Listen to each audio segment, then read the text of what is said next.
नमस्कार, आप देख रहे हैं न्यूज़ 24। मैं हूं आप सभी के साथ विपनेश माथुर। आज ब्रेकिंग विद एजेंडा में बात होगी 2022 का चुनावी रोड मैप की। जी हां, यूपी में अभी से ही चुनावी घमासान चरम पर है। समाजवादी पार्टी आज से विजय यात्रा निकालने जा रही है और समाजवादी पार्टी के राष्ट्रीय अध्यक्ष अखिलेश यादव समाजवादी विजय रथ यात्रा को लेकर आज गाजीपुर आएंगे और इसके बाद वो गाजीपुर के पखनपुरा में जनसभा को संबोधित भी करेंगे और इसके बाद ये विजय यात्रा लखनऊ तक जाएगी। समाजवादी पार्टी और सुहेल देव भारतीय समाज पार्टी का पहला संयुक्त रोड शो भी आज ही होगा। प्रधानमंत्री नरेंद्र मोदी से पहले कांग्रेस महासचिव प्रियंका गांधी बुंदेलखंड आ रही हैं और आज वो चित्रकूट में महिलाओं से संवाद करेंगी।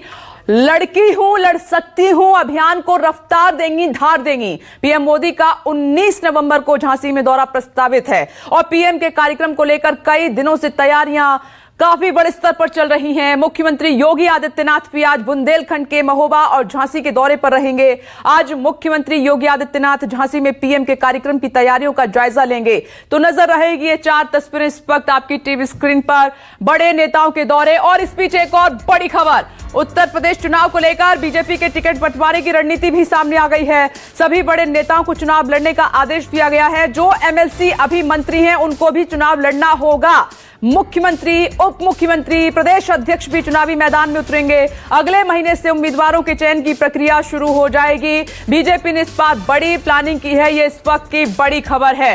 बीजेपी ने सभी बड़े नेताओं को चुनाव लड़ने के लिए कहा है। सीएम, डिप्टी सीएम, प्रदेश अध्यक्ष सभी चुनावी मैदान में होंगे इस आदेश के मुताबिक। और जो अभी एमएलसी हैं उनको भी मैदान में उतारा जाएगा। मंत्री बनाए एमएलसी को भी चुनाव लड़ने का बीजेपी की तरफ से आदेश हुआ है। तो आप देख रहे हैं कि बीजेपी एक बार फिर से यूपी को फतेह करने के लिए किस तरीके से बड़े स्तर पर बड़ी प्लानिंग कर रही है। और खास मेहमान भी हमारे साथ जुड़ गए हैं, चर्चा दिलचस्प रहने वाली है। सहयोगी मेरे साथ मौजूद हैं। मनीष शुक्ला बीजेपी का पक्ष रखने के लिए हमारे साथ मौजूद हैं। साधना भारती कांग्रेस की तरफ से हमारे साथ मौजूद हैं, कांग्रेस का पक्ष रखेंगी। आशुतोष वर्मा भी हमारे साथ जुड़ गए समाजवादी पार्टी का पक्ष रखने के लिए। और साथ ही मेरे 3 सहयोगी इस वक्त मौजूद हैं, टीवी स्क्रीन पर आपको नजर भी आ रहे हैं। मानस श्रीवास्तव गाजीपुर पूर्वांचल एक्सप्रेस वे पर इस वक्त मौजूद हैं, उनके पास आपको लिए चलेंगे। थोड़ी देर में आप देखिए, दिखाई भी दे रहे हैं आपको स्क्रीन पर। अशोक तिवारी चित्रकूट से हमारे साथ मौजूद हैं। प्रियंका गांधी के दौरे पर उनकी नजर है इस पूरे कार्यक्रम पर। साथ ही कुमार गौरव भी दिल्ली से हमारे साथ मौजूद हैं।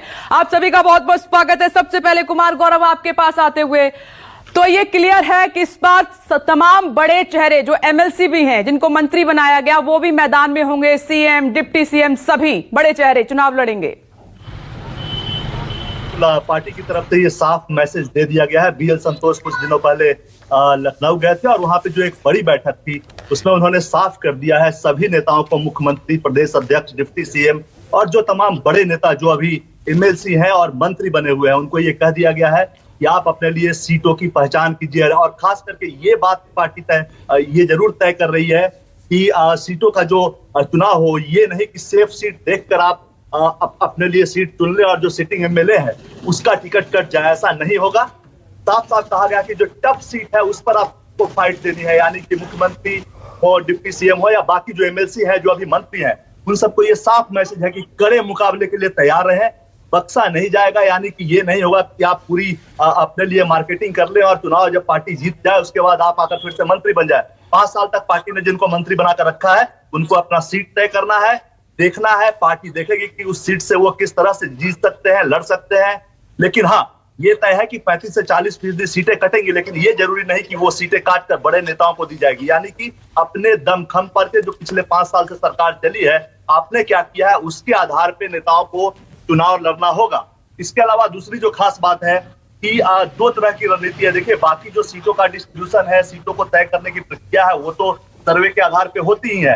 लेकिन मुख्य तौर पे अभी ये वर्तमान स्थिति के हिसाब से बीजेपी ये देख रही है कि सीधा मुकाबला सपा और बीजेपी के बीच है। तो द्विस्तरीय मुकाबला जब होता है, दोहरा मुकाबला जब होता है 2 पार्टी के बीच, तो ऐसे में बीजेपी को 40 से 45% वोट चाहिए। जहां त्रिस्तरीय या बहुकोणीय मुकाबला होता है वहां 30 से 35% वोट चाहिए। तो इन सभी चीजों को ध्यान में रखकर सीटें बांटी जाएगी और जाहिर तौर पे जो 300 और 350 प्लस का आंकड़ा है उसके लिए बड़े नेता मैदान में उतरेंगे।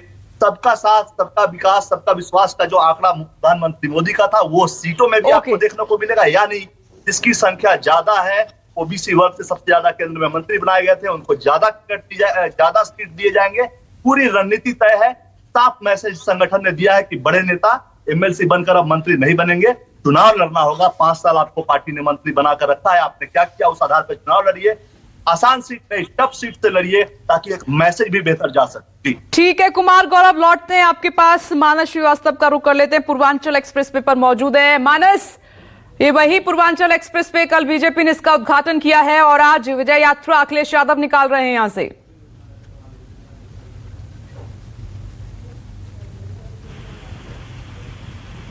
देखिए विपनेश, किसी सड़क पर इतनी जबरदस्त सियासत मैंने आज तक नहीं देखी जितनी पूर्वांचल एक्सप्रेसवे पर हो रही है। आपको एक तस्वीर दिखाएंगे, बहुत दिलचस्प तस्वीर है। ये हमारे ठीक सामने जो आप मंच वो मैं दिखाने की कोशिश करूंगा। उस मंच से कल प्रधानमंत्री ने उद्घाटन किया था। हमारे ठीक सामने ये मंच, मैं अपने कैमरा पर्सन से कहूंगा कि थोड़ा सा वो दिखा सके तो, कि ठीक सामने वो मंच आपको नजर आ रहा है, रैली स्थल है। कल यहीं से उद्घाटन किया था प्रधानमंत्री नरेंद्र मोदी ने। अब आप हमारी दाहिनी तरफ देख लीजिए, बीच में बस 100 मीटर का फासला, ये एक आज दूसरा मंच सजाया जा रहा है। वो पांडाल उतारा जा रहा है, ये सजाया जा रहा है। आज अखिलेश यादव यहाँ पर एक जनसभा को संबोधित करेंगे और पूर्वांचल एक्सप्रेसवे उनकी योजना थी, यानी समाजवादी पूर्वांचल एक्सप्रेसवे के नाम से ये योजना शुरू हुई थी। इस बारे में वो बताएंगे और उसी पूर्वांचल एक्सप्रेसवे से वो अपनी विजय रथ यात्रा निकालेंगे। देखिए, जो राजनीति हो रही है इस पे, जो उसके पीछे जो उद्देश्य है, जो मकसद है, वो पूरी तरीके से साफ है। पूर्वांचल एक्सप्रेसवे पूर्वांचल के उन तमाम जिलों को कनेक्ट करता है एक दूसरे से, न केवल एक दूसरे जिले से बल्कि लखनऊ जो उत्तर प्रदेश की राजधानी है और दिल्ली दो देश की राजधानी है। तो एक जो पिछड़ा, जो कहा जाता था कि पूर्वांचल बहुत पिछड़ा है और उसकी तरक्की जो है वो वर्षों से वो इंतजार कर रहा था, तो लोगों में एक उत्साह है और इसको वोटों में तब्दील करना है। लिहाजा भारतीय जनता पार्टी इसकी पूरी मार्केटिंग कर रही है, उसकी सरकार पूरी मार्केटिंग कर रही है कि वो लोगों को बताने की कोशिश कर रही है कि उसने पूर्वांचल के लोगों के लिए क्या किया जो आज आजादी के बाद से आज तक नहीं हुआ।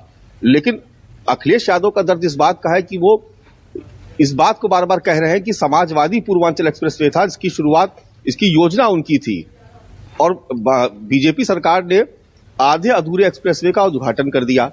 तो निश्चित तौर पर जो वोट बैंक, यानी जो 150 सीटें जो पूर्वांचल से आती है, मनीष शुक्ला जो बैठे हुए हैं, अब इस बीजेपी के जो पैनलिस्ट है, बीजेपी के प्रवक्ता है, सीनियर लीडर हैं, वो खुद भी पूर्वांचल से आते हैं। तो वो जानते हैं कि पूर्वांचल में किस तरीके से वहां की जो 150 सीटें हैं उस पर कब्जा करने के लिए किस तरीके से हर बार सभी सियासी दलों में जबरदस्त फाइट देखने को मिलती है। लेकिन इस बार इस मुकाबले को भारतीय जनता पार्टी और समाजवादी पार्टी के बीच सीधे तौर पर एक लड़ाई के तौर पर देखा जा रहा है।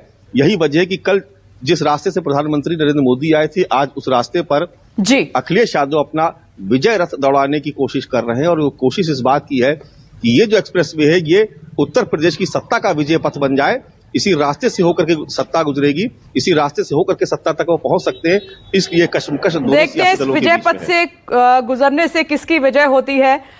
मानस, मैं आ रही हूं, आप बने रहें मेरे साथ। अशोक तिवारी का भी जल्दी से रुख कर लेते हैं, फिर मेहमानों का रुख करेंगे। अशोक तिवारी, तो चित्रकूट में आज महिलाओं में गजब का उत्साह दिखाई दे रहा होगा। आज सीधे इंटरेक्ट करेंगी, बात करेंगी, लड़की हूं, लड़ सकती हूं, धार देंगी इस अभियान को प्रियंका गांधी।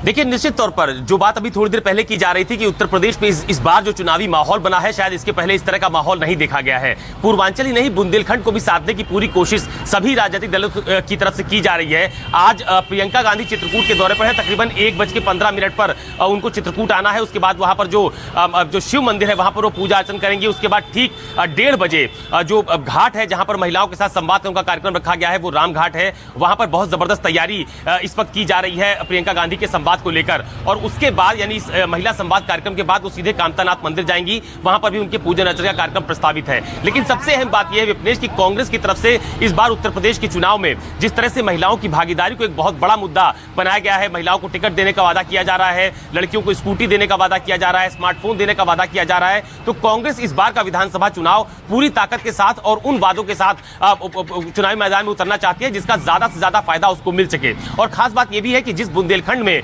प्रियंका गांधी आज अपने दौरे के तहत आ रही है, महिला संवाद का कार्यक्रम में उनको शामिल होना है। वहां पर कल प्रधानमंत्री नरेंद्र मोदी का भी दौरा प्रस्तावित है, यानी कि झांसी और महोबा दो जगहों पर प्रधानमंत्री नरेंद्र मोदी की कल बड़ी जनसभाएं होनी है। तो बुंदेलखंड को भी कोई भी राजनीतिक दल पूरी तरह से अछूता नहीं रखना चाहता। शायद यही वजह है कि चाहे समाजवादी पार्टी हो, चाहे कांग्रेस हो, चाहे बीजेपी हो या दूसरे राजनीतिक दल हो, वो हर एक जो इलाका है उत्तर प्रदेश का जहां पर जो पोलराइजेशन की पॉलिटिक्स की जा सकती है और किस किस तरह के हथकंडे इस्तेमाल किए जा सकते हैं, इसका जीता जागता उदाहरण आपने बीते दिनों तस्वीरों के माध्यम से देखा भी है। आज प्रियंका गांधी भगवान श्री राम की जो तपोभूमि है चित्रकूट, वहां से अपने चुनावी अभियान को धार देने जा रही हैं। कांग्रेस के तमाम सारे नेता इस वक्त चित्रकूट में मौजूद हैं। यूपी कांग्रेस के अध्यक्ष अजय कुमार लल्लू, इसके अलावा छत्तीसगढ़ के मुख्यमंत्री भूपेश बघेल के भी आने की संभावना जताई जा रही है। तमाम सारे कांग्रेसी नेता कल से ही यहां पर डटे हुए हैं। तो चित्रकूट के माध्यम से, महिला संवाद के माध्यम से पूरे बुंदेलखंड में और खासतौर पर उत्तर प्रदेश के विधानसभा चुनाव में कांग्रेस किस मजबूती के साथ अपना प्रदर्शन करने जा रही है, ये एक बड़ा मैसेज प्रियंका गांधी की तरफ से आज चित्रकूट के माध्यम से देखने को मिलेगा।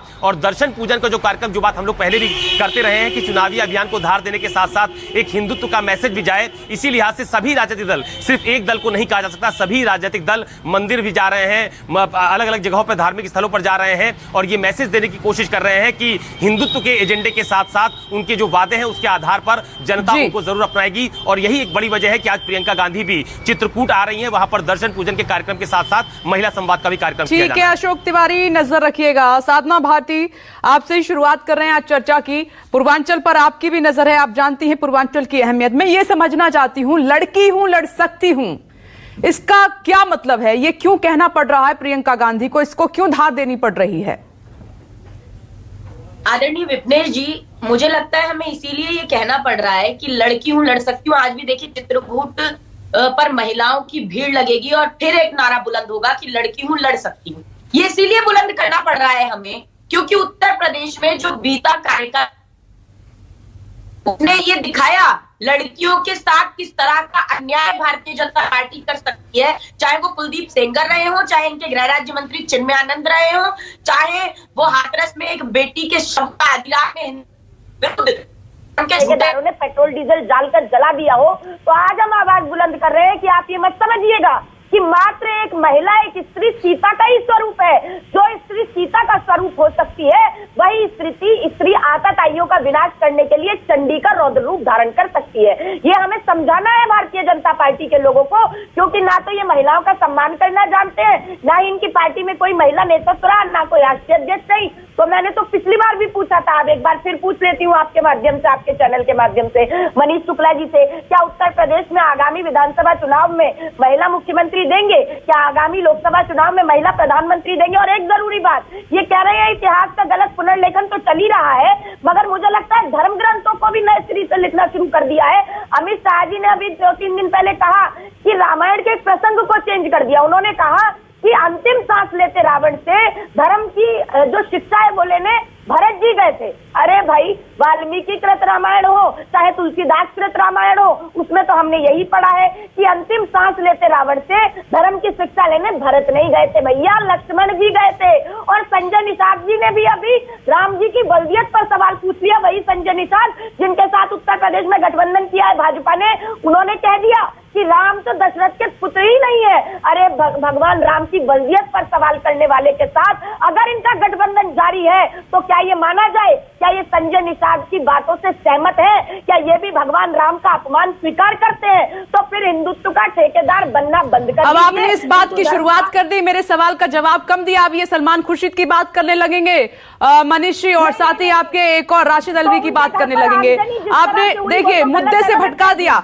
एक मिनट रुक, साधना भारती जी, एक मिनट आ रही हूं। मनीष शुक्ला जी, पूर्वांचल में मुकाबला कड़ा है, न सिर्फ पूर्वांचल में, यूपी में, तो क्या इसीलिए बीजेपी ने बोल दिया है कि टॉप जो चेहरे हैं उनको लड़ना ही होगा, जहां टफ फाइट है? यानी कि बीजेपी मान रही है कि इस बार मुकाबला आसान नहीं होगा। देखिए, कौन लड़ेगा कौन नहीं लड़ेगा पार्लियामेंट्री बोर्ड डिसाइड करता है। आप लोग स्वतंत्र पत्रकार हैं, निश्चित रूप से आपको विश्लेषण का अधिकार है, आपके अपने सूत्रों ने बताया होगा, लेकिन प्रवक्ता की मर्यादा के नाते से मैं उस पर टिप्पणी नहीं कर सकता, क्योंकि जब तय होगा तो उसमें जरूर अगर डिबेट होगी तो मैं बोलूंगा। और रही बात उत्तर प्रदेश के मुकाबले की, तो हमारा ये मानना है कि जिसकी सरकार हो उसको अपना रिपोर्ट कार्ड रखना चाहिए। और हमारी डबल इंजन की सरकार ने गांव गरीब किसान नौजवान के लिए जो काम किया उस रिपोर्ट कार्ड के आधार पर हम चुनाव में जाएंगे। अभी 2018 में माननीय प्रधानमंत्री जी ने पूर्वांचल एक्सप्रेस वे का शिलान्यास किया था, उसका लोकार्पण भी हो गया है। अभी बुंदेलखंड की आप बात कर रही थी, 294 किलोमीटर लंबा बुंदेलखंड एक्सप्रेस भी लगभग तैयार हो चुका है, 75% काम हो चुका है और चुनाव के पहले उसका भी लोकार्पण हो जाए, इसके लिए सरकार प्रतिबद्ध है। जो पूर्वांचल एक्सप्रेस वे हमने बनाया है उससे 92 किलोमीटर का एक गोरखपुर लिंक एक्सप्रेस वे भी बनाया है और इस गाजीपुर तक जो पूर्वांचल एक्सप्रेस वे जा रहा है उसको बलिया तक ले जाने की भी योजना है। और इससे पूर्वांचल को ही नहीं, मैं एक बात कहूंगा जरूर कि 2013 में जब प्रधानमंत्री जी चुनाव अभियान चला रहे थे तो गोरखपुर, बहराइच और बनारस में उन्होंने बात कही थी कि पूरे भारत का विकास तब संभव होगा जब पश्चिमी भारत की तरह पूर्वी भारत का विकास होगा, यानी पूर्वांचल, बिहार, उड़ीसा और बंगाल की बात उन्होंने की थी। उसी तरीके से उत्तर प्रदेश का समग्र विकास तभी संभव है जब पश्चिम उत्तर प्रदेश की तरह पूर्वी उत्तर प्रदेश का विकास हो। इसीलिए अयोध्या हो, कुशीनगर हो, गोरखपुर हो, वाराणसी हो, इसको हब बनाया जा रहा है जिससे पूर्वांचल में आर्थिक गतिविधियां बढ़े, लोगों का रोजगार सृजन हो, इसके साथ साथ पश्चिम बिहार को भी लाभ मिलेगा।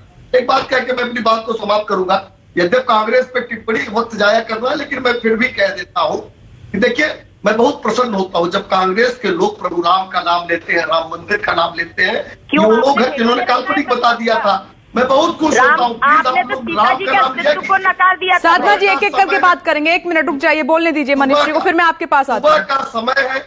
सुबह का समय है, अगर ये सद्बुद्धि आ गई है कांग्रेस में कि राम का नाम बिल्कुल लीजिए, राम का नाम लेने से निश्चित पाप करते हैं। तो तमाम 70 सालों में भ्रष्टाचार हुआ, कश्मीर पे आप लोगों ने समझौता किया, चीन को जमीन दे दी, जितने पाप देश के साथ हुए हैं, किया था आप लोगों ने, वो कटेंगे। ठीक है, आती हूँ डॉक्टर आशुतोष वर्मा। उसी पूर्वांचल से होकर आज विजय यात्रा गुजरेगी, अखिलेश यादव वहीं से निकलेंगे। पूरा मैं देख रही हूँ कि बैनर पोस्टर से वही रास्ता पटा पड़ा है जहां पर कल प्रधानमंत्री मोदी पहुंचे थे। तो आरोप ये है आप पर कि आप ये डाइजेस्ट नहीं कर पा रहे हैं कि बीजेपी ने बनाया, उद्घाटन किया और ये पूर्वांचल रास्ता खोल दिया लोगों के लिए। इसके बता दूं कि समाजवादी विजय रथ यात्रा का यह चौथा चरण है और लगभग 9 जिलों से यात्रा निकलेगी, जिसमें गाजीपुर, मऊ, आजमगढ़, अंबेडकर नगर, सुल्तानपुर, अमेठी, बाराबंकी और लखनऊ के साथ ये निकलेगी। और जहां तक बातें डाइजेस्ट नहीं कर पाने की बात है, हमें डाइजेस्ट करने की जरूरत नहीं है। इस प्रदेश में सबसे कम समय पे और सबसे रिकॉर्ड स्तर पे आगरा लखनऊ एक्सप्रेसवे आपके सामने बनाया, सबसे कम लागत में बनाया। और पूर्वांचल एक्सप्रेसवे की आधारशिला 2016 में रखी। आप सभी पत्रकार, टीवी चैनल उस उद्घाटन समारोह में थे। बाकी ये भारतीय जनता पार्टी कुछ भी बोलती रहे, अंततः फायदा उत्तर प्रदेश की 24 करोड़ की जनता को हुई। और इस बात पे हम खुश हैं कि आज भारतीय जनता पार्टी अखिलेश यादव से 1 to 1 टक्कर मान रही है और कम से कम उनके कामों के सहारे एक ऐसा एक्सप्रेसवे बना के उनसे एक टक्कर ली। पूरे 5 साल इन्होंने सिर्फ हिंदू और सांप्रदायिकता की राजनीति करी है। आज जाके वो राजनीति, वो विकास की बात कर रहे हैं तो उनका साधुवाद। रही बात पूर्वांचल की बात, देखिए पूर्वांचल की स्थिति क्या है भारतीय जनता पार्टी की, वो आपको पता है। जब मोदी जी अभी गए थे पूर्वांचल आजमगढ़ में, तो वहां के डीएम को 40 लाख रुपए देके बसें लानी पड़ी थी, लोगों से भरवाना पड़ा था। और सुना है यूपी एसआरटीसी को 5 करोड़ रुपए का उन्होंने पेमेंट किया है, जो कई जिलों से लेके आए। उसकी वजह ये थी कि जब पूरी लहर में बीजेपी आई तो 10 में से 9 सीटें भारतीय जनता हार गई थी। जौनपुर में 5 में से 4 हार गई थी, गाजीपुर में 5 में से 3 हार गई थी, अंबेडकर में 5 में से 3 हारी, प्रतापगढ़ में 2 हारी। तो ये जब बीजेपी की अच्छी लहर थी, आजमगढ़, गाजीपुर गई। और पंचायत चुनाव आपको पता ही है। तो पूर्वांचल क्या काम भारतीय जनता पार्टी 17 से पहले भी। ठीक है आशुतोष वर्मा जी, मैं आपका ऑडियो ठीक कराती हूँ, ब्रेक हो रही है वॉइस, हम सुन नहीं पा रहे हैं। तब तक मैं चाहती हूँ कि मनीष जी आप बोलिए, आप उंगली उठा रहे हैं, क्या कहना चाह रहे हैं? बस 2 बातें तथ्यात्मक रूप से दोनों गलत थे। जौनपुर में 5 सीटें नहीं आशुतोष जी, जौनपुर में 9 सीटें हैं, 2 लोकसभा है। अब समाजवादी पार्टी के प्रवक्ता की इतनी दृष्टि है तो समाजवादी पार्टी के बारे में समझ लीजिए। दूसरी बात, अखिलेश यादव उत्तर प्रदेश के मुख्यमंत्री रहे हैं। मुख्यमंत्री या प्रधानमंत्री जब कार्यक्रम करता है और सरकारी कार्यक्रम होता है तो सरकारी व्यवस्था से होता है। एक भी कार्यक्रम अगर आशुतोष वर्मा दे दे जिसमें मुख्यमंत्री रहते इनकी पार्टी ने कार्यक्रम कराया हो तो कम से कम तथ्यात्मक रूप से गलत बातें नहीं होनी चाहिए।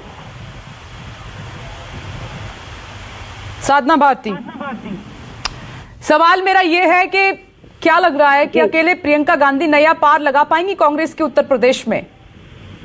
देखिए, हम तो मुद्दों पर बात कर रहे हैं, चाहे वो उत्तर प्रदेश में बेरोजगारी हो, चाहे वो महंगाई की मोदी योगी मार हो, चाहे वो पेट्रोल डीजल इतिहास में आजाद हिंदुस्तान में पहली बार हो 100 के पार, तो हम तो इन पर बात करेंगे। हम महिलाओं के 40% हमने आरक्षण दिया है। मैं पूछती हूँ फिर से मनीष शुक्ला जी से, बता दें एक भी महिला राष्ट्रीय अध्यक्ष का नाम।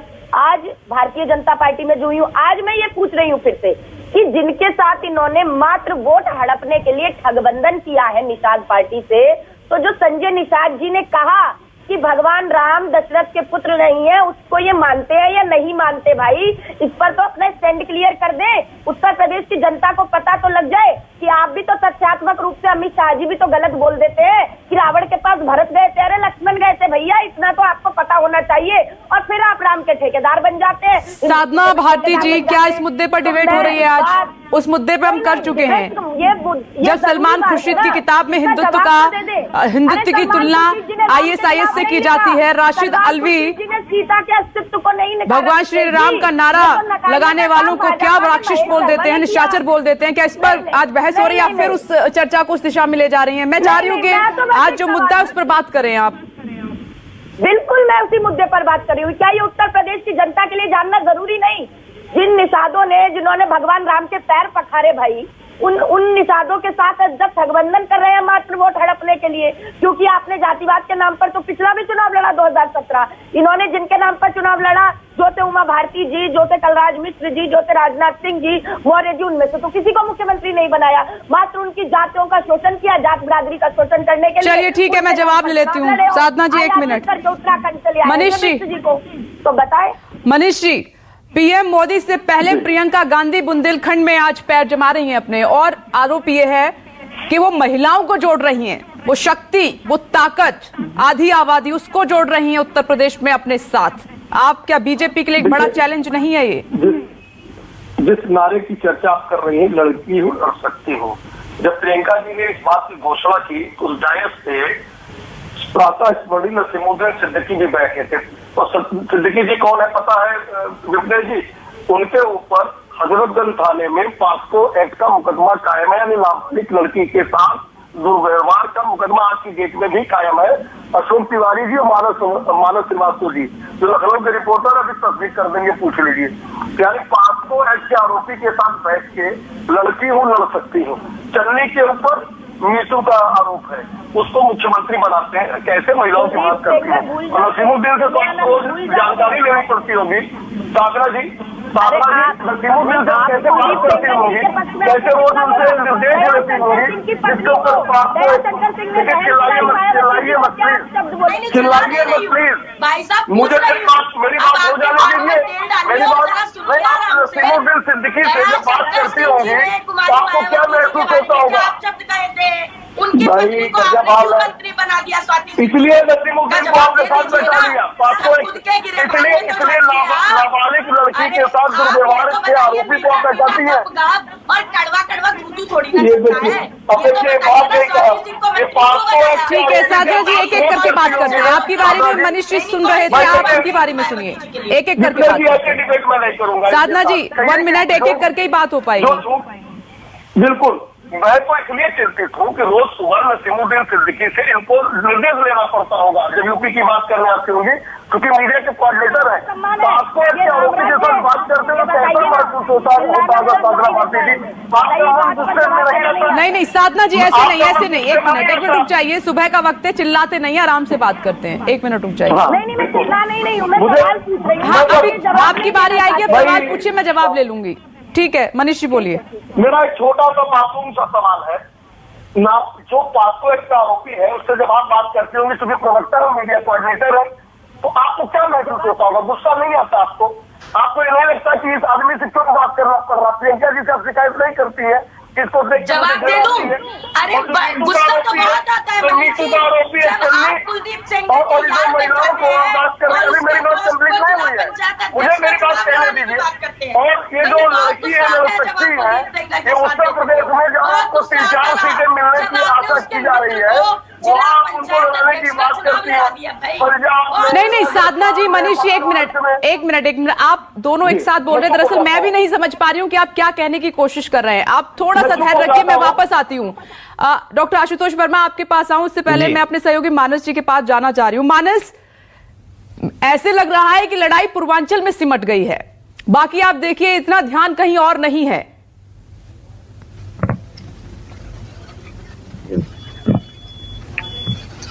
देखिए, निश्चित तौर पर उत्तर प्रदेश में 403 विधानसभा सीट और पूर्वांचल में मानस, आपसे संपर्क अभी नहीं हो पा रहा है, शायद कुछ प्रॉब्लम है। मैं अशोक तिवारी के पास चली जाती हूं तब तक। अशोक तिवारी, तो एक बड़ा चैलेंज पीएम मोदी के आने से पहले प्रियंका गांधी बीजेपी को दे रही हैं, वहां पर ताकत का एहसास कराएंगी। और एक और बात अशोक तिवारी, आपको याद होगा कि प्रधानमंत्री नरेंद्र मोदी को लोकसभा चुनाव में महिलाओं ने खुलकर वोट दिए थे और कहे महिलाएं जब घर से निकली तो पुरुष भी उनके साथ हो लिए। तो क्या उसी रास्ते पर है प्रियंका गांधी? वो जानती हैं कि महिलाओं को छुएंगे तो पूरे घर का वोट मिल जाएगा फिर।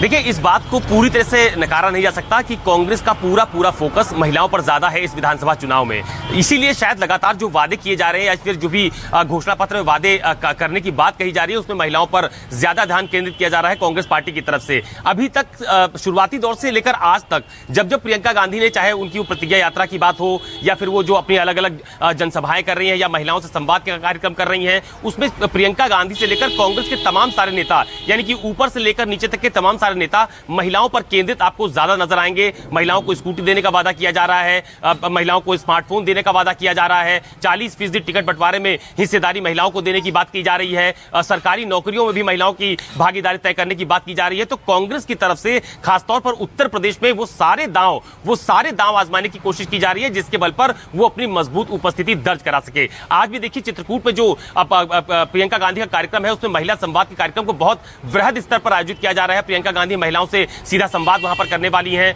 तो अभी फिलहाल कांग्रेस पार्टी की तरफ से जो अलग अलग, चाहे वो घटनात्मक जो मुद्दे रहे हो, चाहे जिनका जिक्र अक्सर कांग्रेस की तरफ से उठाया जाता रहा हो, लेकिन ज्यादा से ज्यादा फोकस वो महिलाओं पर केंद्रित कर रहे हैं। और क्योंकि वो इस बात को जानते हैं कि अगर उत्तर प्रदेश में महिलाओं को अपनी तरफ आकर्षित करने में कांग्रेस पार्टी कामयाब हो जाती है तो शायद उसकी सीटों की संख्या में इजाफा हो सकता है। और यही वजह है कि खुद प्रियंका गांधी की तरफ से, राहुल गांधी की तरफ से, कांग्रेस प्रदेश के तमाम सारे नेताओं की तरफ से महिला सशक्तिकरण का मुद्दा, महिलाओं की भागीदारी का मुद्दा, टिकट बंटवारे का मुद्दा, तमाम सारे ऐसे मुद्दे हैं जो महिला केंद्रित हैं, उनको उठाया जा रहा है और उसी के मद्देनजर इस तरह के आयोजन देखने को मिल भी रहे हैं। अभी इस बात की जानकारी है कि चित्रकूट के बाद प्रियंका गांधी कुछ दिनों बाद शायद महोबा का भी दौरा कर सकती हैं, वहां पर भी उनके महिला संवाद कार्यक्रम आयोजित किया जाने वाला है। तो पूर्वांचल के साथ साथ खासतौर पर जो बुंदेलखंड की बेल्ट है, इसमें कांग्रेस के प्रभाव को कैसे बढ़ाया जाए, इसकी पूरी कोशिश प्रियंका गांधी की तरफ से की जा रही है। ओके अशोक तिवारी, मैं लौट रही हूं आपके पास, बने रहे। मानस, मेरी आवाज आ रही है? तो मैंने बहुत महत्वपूर्ण सवाल आपसे पूछा कि पूरी लड़ाई पूर्वांचल में सिमट कर रह गई है।